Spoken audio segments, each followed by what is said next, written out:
ঘূর্ণিঝড় রেমালের প্রভাবে গতকাল থেকে এরকম বাতাস আর বৃষ্টি হচ্ছে নোয়াখালীতে।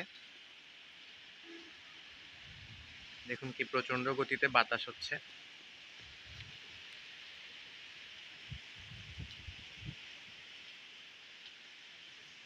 এর মধ্যে আমাদের ছাদে তো আম ছিল, তার মধ্যে থেকে আম পড়ে গেছে এই বাতাসের জন্য।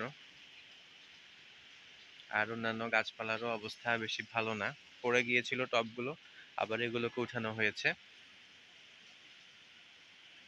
আর এদিকটায় তো আমার ড্রাগন গাছে প্রথম ফুল ফুটেছিল, দেখুন এখনো আছে একটু, কিন্তু আমি এটাকে বৃষ্টির কারণে এবং বাতাসের কারণে হ্যান্ড পলিনেশন করতে পারিনি।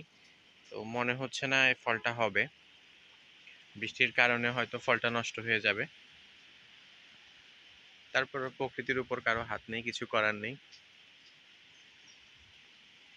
যে এখানে আমার কমলাগুলো আছে,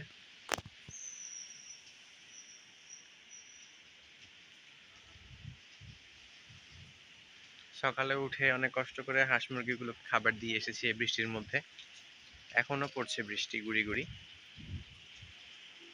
তবে বাতাসের তীব্রতা আগে থেকে কিছুটা বেড়েছে এখন।